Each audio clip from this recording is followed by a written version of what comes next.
Hello, I'm David Atkinson and I'm going to spend a few minutes now exploring management of value, or MOV. Value is best described as the ratio between the satisfaction of our stakeholders' needs and the use of resources. In other words, benefit versus cost. MOV builds on the long-established techniques of value management and value engineering and explores how we apply these concepts in our change initiatives at programme or project level.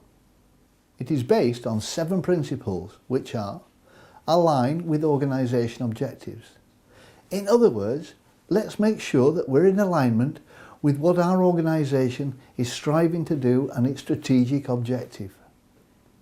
Focus on functions and required outcomes, moving away from defining solutions in the first instance and concentrating on what we want to achieve, the outcomes and the benefits. Once this is understood, we can proceed to define a solution that delivers best value. This takes us to balance the variables to maximise value. This encourages us to engage with our key stakeholders, reconciling their objectives to balance the benefits against the total use of resources. MOV isn't just about what we do at the beginning. We must keep it under constant review throughout the change life cycle, which is the principle apply throughout the investment decision. Tailor to suit the project. Like most guidance, MOV isn't one size fits all, and we must be prepared to tailor its use to suit the environment, size and complexity of the change. Learn from experience and improve is the 6th principle. It encourages us to learn from what has gone before, taking action to reinforce good decisions and avoiding those that were less successful. Finally, the last principle states, assign clear roles and responsibilities and build a supportive culture. It is essential that we all know what we have to do, where we fit, and the organisation must support the efforts of all those involved to develop a supportive, value-adding culture.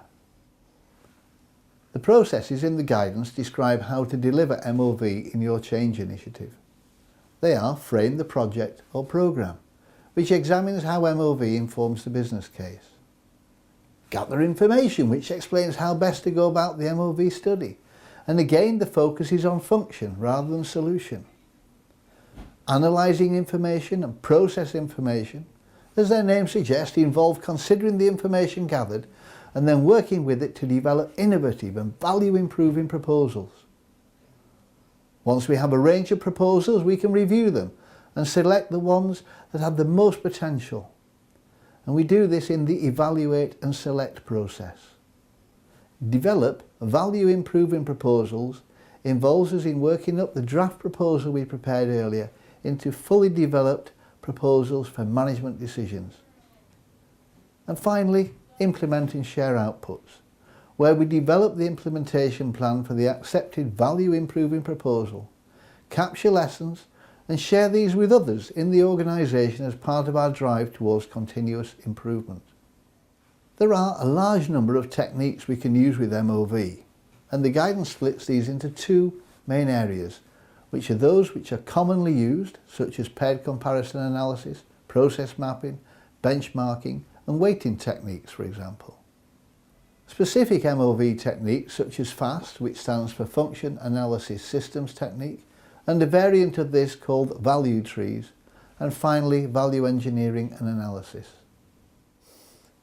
MOV contains a chapter called Approach to Implementation, which builds on the processes I mentioned earlier and sets out a generic approach to the application of MOV within a programme or project.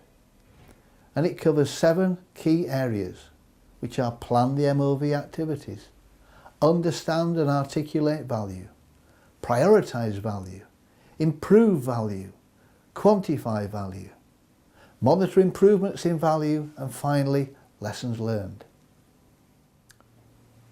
The guidance explores the environment and the way we may respond to external and internal influences at portfolio, programme and project level, and concludes with some guidance on how we embed MOV into our organisation. This includes useful information about what needs to be done, the likely resistance we may encounter, and how this may be overcome.